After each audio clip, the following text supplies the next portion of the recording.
Hello बच्चों, welcome to my YouTube channel learn and grow. बच्चों, मेरा नाम है हृदेश भार्गव।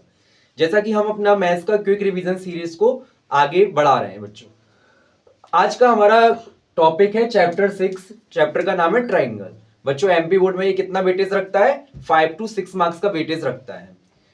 कुछ बच्चों को ये थोड़ा डिफिकल्ट लगता है तो कोई दिक्कत नहीं है, आज हम इसका इंट्रोडक्शन करेंगे, है ना।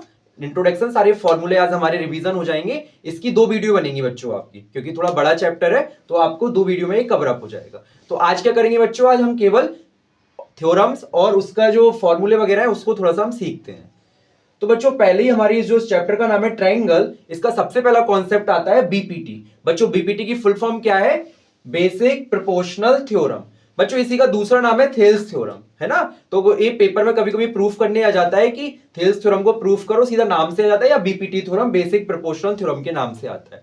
बच्चों, ये क्या होता है? जैसे हमारा एक ट्राइंगल है, जैसा कि आप बोर्ड पे देख सकते हो, एबीसी हमारा क्या है? एक ट्राइंगल है ना।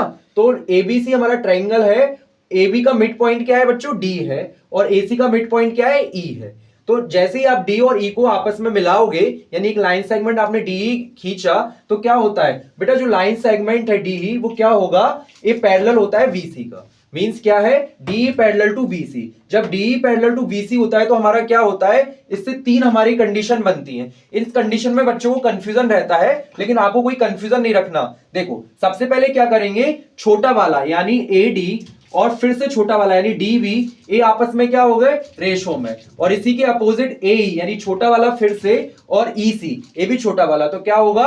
AD upon DV is equal to AE upon EC। तो ये क्या होता है बच्चों? प्रोपोर्शनल में होते हैं। इसको क्या बोलते हैं? प्रोपोर्शनल बोलते हैं। मींस AD से अपॉन DV और AE अपॉन EC ये आपस में क्या होंगे? प्रोपोर्शनल में होंगे। तो पहले हमने क्या लिया बच्चों? छोटा छोटा लिया दोनों, है ना। अब क्या करेंगे हम? सर, एक लेंगे बड़ा यानी AV और छोटा वाला पार्ट AD। यानी क्या किया हमने? एक बड़ा पार्ट लिया AV और छोटा पार्ट AD।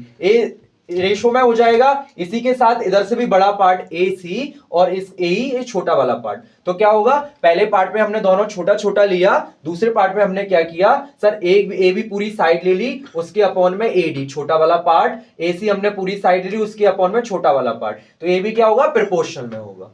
बच्चों, थर्ड कंडीशन क्या होती है? अभी भी हम क्या करेंगे, ऊपर AV हमने पूरा बड़ा पार्ट लिया, लेकिन छोटा पार्ट में हमें नीचे वाला छोटा पार्ट लेना है, यानी AV अपॉन DV और क्या होगा? AC upon EC। तो ये 3 कंडीशन होती है बच्चों, बिल्कुल कंफ्यूजन नहीं होना, इन तीनों कंडीशन को आप यूज कर सकते हो। अच्छा बच्चों, ये क्या कहलाता है? ये कहलाता है प्रोपोर्शनल। यानी जो हमने AD DV ये साइड जो लिखी है, क्या लिखी है? प्रोपोर्शनल में लिखी है। मींस जो साइड हमने इधर ली है उसी के प्रोपोर्शनल वाली दूसरी साइड ली है, इनका रेशो क्या होता है? आपस में इक्वल होता है। इसी को क्या बोलते हैं? थेल्स थ्योरम कहते हैं। अच्छा बच्चों, ये कब लगता है? जब DE यानी हमारे जो DE है वो पैरेलल VC है। मींस ये हमको गिवन होगा कि DE पैरेलल VC, तब जाके हम क्या कर सकते हैं? बीपीटी थ्योरम से ये प्रोपोर्शनल में लिख सकते हैं साइड। बच्चों, बस शर्त क्या है बच्चों? कि DE पैरेलल टू VC होना चाहिए, इस बात का ध्यान रखना।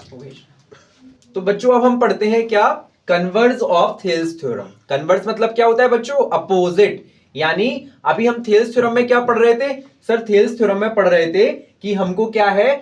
DE पैरेलल टू VC हमको गिवन था, और हम प्रूफ क्या कर रहे थे? कि जो हमारी साइड्स है उनको प्रोपोर्शनल में प्रूफ कर रहे थे।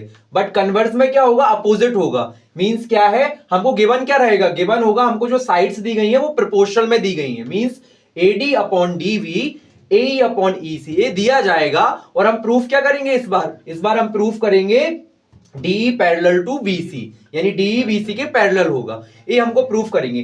बच्चों, जो थेल्स थ्योरम में 3 कंडीशन बताई थी ना आपको, वही 3 कंडीशन यहां पे लग सकती हैं, और उससे क्या होगा? प्रूफ, वो कोई भी 3 में से कोई भी एक प्रूफ हो जाए तो हम कह सकते हैं कि DE पैरेलल टू VC, है ना। तो इसी को बोला गया है कन्वर्स ऑफ थेल्स थ्योरम। ठीक है बच्चों। तो बच्चों हम लोग कंफ्यूज ना हो इसके लिए क्या ध्यान रखना है आपको? कि देखो, हमने 2 पढ़ी, एक तो बीपीटी और कन्वर्स ऑफ बीपीटी। तो जनरली हम थोड़े कंफ्यूज रहते हैं कि कहां क्या यूज करें, तो उसके लिए हैशटैग कॉन्सेप्ट है, आप लोग ध्यान रखिएगा कि यदि ट्राइंगल में हमको पैरेलल गिवन है, मतलब एक साइड दूसरी साइड के पैरेलल गिवन है, तो हम क्या यूज करेंगे? बीपीटी यूज करेंगे। यानी कब करेंगे? जब हमको पैरेलल गिवन है, 2 साइड पैरेलल गिवन है, ये बात ध्यान रखना। और यदि पैरेलल हमको प्रूफ करना है, हमको गिवन ना हो, हमको प्रूफ करना है पैरेलल, तो हम क्या करेंगे, कन्वर्स ऑफ बीपीटी यूज करेंगे। मींस यदि हमको गिवन है, पैरेलल हमको गिवन है तो हम बीपीटी यूज करेंगे, और जब हमको पैरेलल ही प्रूफ करना है तो हम क्या करेंगे, कन्वर्स ऑफ बीपीटी यूज करेंगे। ध्यान रखना बच्चों, है ना। तो बच्चों अब हम आगे बढ़ते हैं। इसका अगला कॉन्सेप्ट आता है criteria for similarity of triangle. बच्चों यहां पे आप एक वर्ड देख रहे हो, सिमिलरिटी। ये क्या होता है, जैसा कि 9th में भी एक टॉपिक था कॉन्ग्रेंसी। तो सबसे पहले तो हम इनका डिफरेंस समझते हैं कि सिमिलरिटी और कॉन्ग्रेंसी में क्या डिफरेंस होता है। तो बच्चों कॉन्ग्रेंसी क्या होता है, 9th में भी आप लोगों ने पढ़ा है कि कॉन्ग्रेंसी मींस होता है कि जब हमारे कोई भी ट्राइंगल की 3 साइड्स इक्वल हो जाती हैं, तो जो बाकी के 3 एलिमेंट्स होंगे वो भी क्या होते हैं, इक्वल होते हैं, है ना। उसमें भी 3-4 रूल्स थे, RHS था, SSS था, SAS था, इस तरीके से कॉन्ग्रेंसी प्रूफ कर देते हैं। तो कॉन्ग्रेंसी में क्या होता है, 2 इक्वल ट्राइंगल होते हैं। क्या होते हैं, 2 इक्वल ट्राइंगल।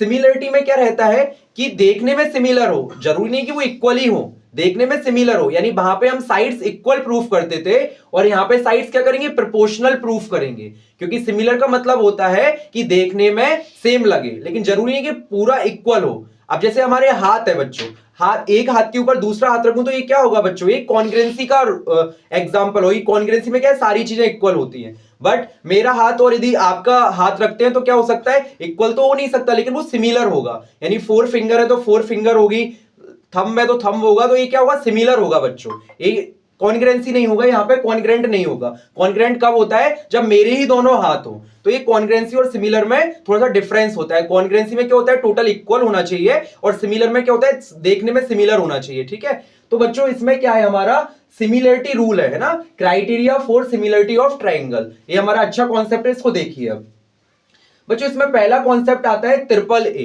तो ट्रिपल ए क्या है, जब 2 ट्राइंगल्स, जैसे एक ट्राइंगल एबीसी दिया है और पीक्यू, दूसरा ट्राइंगल पीक्यूआर दिया है, तब इसमें क्या होता है बच्चों, तीनों के एंगल, यानी एंगल ए एंगल पी के इक्वल हो जाए, एंगल बी एंगल क्यू के इक्वल हो जाए, एंगल सी एंगल आर की इक्वल हो जाए, तो ये क्या होगा बच्चों, ये ट्राइंगल्स जो बनेंगे ये क्या होंगे, सिमिलर ट्राइंगल्स होंगे। यानी हम ट्रिपल ए से भी प्रूफ कर सकते हैं कि सिमिलर ट्राइंगल हो जाएगा। अब डबल ए यानी कोई 2 एंगल भी यदि हमारे इक्वल प्रूफ हो गए तो हम क्या कह सकते हैं, एनी 2 एंगल्स कोई भी हमारे इक्वल प्रूफ है तो भी हम दोनों ट्राइंगल्स को क्या कह सकते हैं, सिमिलर कह सकते हैं बच्चों। थर्ड आता है बच्चों ट्रिपल एस। ट्रिपल एस का मतलब क्या है, साइड साइड साइड। बच्चों ये कॉन्ग्रेंसी वाला एस एस नहीं है, क्योंकि कॉन्ग्रेंसी वाले तो इक्वल होता है, ये क्या है, सिमिलर वाला एस एस एस है। यानी इसमें क्या होगा, प्रोपोर्शनल प्रूफ होगा। मैंने आपको बताया ना, सिमिलर में हमको क्या करना है, केवल प्रोपोर्शनल प्रूफ करना है, और कॉन्ग्रेंसी में क्या होता है, इक्वल प्रूफ करना है ना। तो ट्रिपल एस एस यानी इनकी जो साइड्स हैं, अच्छा साइड्स हमको ऐसे ही लेना है, जैसे मान लो पहले ट्रायंगल में आपने एबी लिया है तो दूसरे में आपको पी क्यू ही लेना पड़ेगा, आप अदर नहीं ले सकते, है ना। इधर से एसी लिया है तो इधर आपको पी आर ही लेना पड़ेगा। तो ये क्या होगी, यदि हमारी इनकी तीनों साइड्स, दूसरे ट्रायंगल की तीनों साइड्स के प्रोपोर्शनल प्रूफ हो गया तो भी हम कह सकते हैं कि ट्रायंगल्स हमारा क्या हो जाएगा, triangles are similar. Last concept है इसका साइड एंगल साइड। मींस क्या है, दो साइड तो हमारी प्रोपोर्शनल प्रूफ हो जाए और दोनों साइड्स के बीच वाला एंगल इक्वल प्रूफ हो जाए तो भी हम कह सकते हैं कि जो ट्रायंगल फर्स्ट और ट्रायंगल सेकंड्स क्या होंगे, आपस में सिमिलर होंगे। तो बच्चों ये सिमिलर वाला क्राइटेरिया होता है। तो सिमिलरिटी और कॉन्ग्रुएंसी में थोड़ा सा डिफरेंस रहता है, आप ध्यान रखिएगा, है ना। इससे क्वेश्चन कभी कभी पूछ लिया जाता है। तो बच्चों अब आते हैं हमारे इंपोर्टेंट कॉन्सेप्ट। एक्चुअली मैं रिवीजन करा रहा हूं, वैसे 9 का ही सिलेबस है। तो बच्चों आप जैसा जानते हो कि आइसोस्केलेस ट्रायंगल क्या होता है, जिसकी दो साइड इक्वल होती है ना, यही आइसोस्केलेस ट्रायंगल होता है। तो बच्चों क्या है, हमको एक आइसोस्केलेस ट्रायंगल दिया है जिसमें ए बी साइड एसी की इक्वल है। तो बच्चों जो इनके अपोजिट एंगल होते हैं, एक्चुअली में एसी का अपोजिट एंगल कौन सा है, एंगल वी, है ना, और AB का अपोजिट एंगल क्या है, एंगल C। जब हमारी दो साइड्स इक्वल है, means AB is equal to AC है, तो इसका अपोजिट एंगल भी क्या होता है, इक्वल होता है। तो ये क्या कहते हैं, ये आइसोस्केलेस ट्रायंगल बताता है। यानी किसी भी ट्रायंगल में एक प्रॉपर्टी होती है कि इक्वल साइड्स के जो अपोजिट एंगल होते हैं वो भी इक्वल होते हैं, है ना। तो इसलिए क्या हुआ, AB का opposite angle C and AC का अपोजिट एंगल V, ये भी आपस में इक्वल होगा। कब, जब ये साइड्स इक्वल दी गई हो। जस्ट इसका कन्वर्स भी उल्टा सही होता है। जैसे कि बात करें हम कि जैसे ये लिखा है x और x, यानी दोनों एंगल इक्वल दिए हैं। जब दोनों एंगल इक्वल दिए गए हैं तो उनकी अपोजिट साइड्स भी क्या होंगी बच्चों, इक्वल होगी। मींस यदि एंगल V के अपोजिट क्या दिया है, AC दिया है, एंगल C के अपोजिट क्या दिया है, AB दिया है। यदि ये दोनों सेम है, यानी x x दोनों सेम है, तो क्या होगा, इनकी अपोजिट साइड्स भी क्या होती है, इक्वल होती है। तो ये क्या है, आइसोस्केलेस ट्रायंगल की प्रॉपर्टी होती है ना। अब आता है second, parallel line and transversal line. बेटा हमने दो लाइन पैरेलल खींची, एक लाइन का नाम एल है, दूसरे का एम है, और एक हमने ट्रांसवर्सल लाइन की, तो इससे बहुत सारे एंगल्स बनते हैं। एक कॉन्सेप्ट क्लियर होना चाहिए, अधिकतर बच्चे इसमें कंफ्यूज रहते हैं। तो बच्चों सबसे पहले आता है इसमें, जैसे कि फर्स्ट आता है अल्टरनेट इंटीरियर एंगल क्या होता है। तो बच्चों अल्टरनेट इंटीरियर एंगल क्या होगा, जो भी हमारा एंगल, मींस आपने दो पैरेलल लाइन खींची, एक आपने ट्रांसवर्सल लाइन खींची, तो क्या होगा बच्चों, अल्टरनेट इंटीरियर एंगल कौन कौन से कहलाएंगे, जैसे मैंने यहाँ पे नाम दे दिए, देखो 4 एंगल यहां बनना है, 4 एंगल यहां बनना है, तो मैंने 1 2 3 4 नाम दे दिया, इधर भी मैंने 5 6 7 8 नाम दे दिया। तो बच्चों अल्टरनेट इंटीरियर एंगल कौन से कहलाएंगे, जो अंदर क्रॉस में जेड शेप बना रहे हो, कितना जेड शेप बना रहे हो, यानी इसमें बात करें तो क्या हो जाएगा, एंगल 3, एंगल 3 किसकी इक्वल हो जाएगा सर, एंगल 5 की इक्वल हो जाएगा। ये क्या हो जाएगा, अल्टरनेट इंटीरियर एंगल हो जाएगा, है ना। एंगल 2 किसके इक्वल हो जाएगा सर, एंगल 8 की इक्वल हो जाएगा।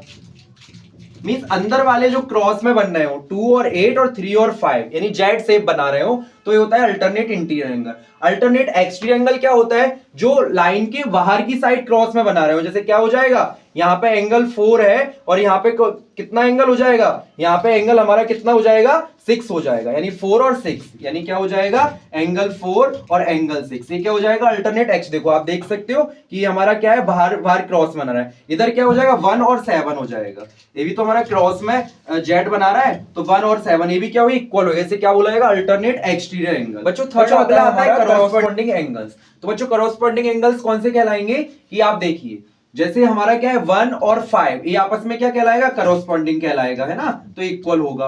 4 किसकी इक्वल होगा, 8 की इक्वल होगा, है ना। 3 किसकी इक्वल होगा, 7 की इक्वल होगा, और 2 किसकी इक्वल होगा, 6 की इक्वल होगा। तो ये हमारे एंगल्स क्या कहलाते हैं, कॉरेस्पॉन्डिंग एंगल्स कहलाते हैं। मींस दो पैरेलल लाइन की, जिधर की साइड जो ऊपर वाली पैरेलल लाइन के एंगल्स है, उधर की सेम साइड में ही नीचे वाली पैरेलल लाइन के एंगल्स आपस में इक्वल होंगे, इसको कहते हैं कॉरेस्पॉन्डिंग एंगल्स।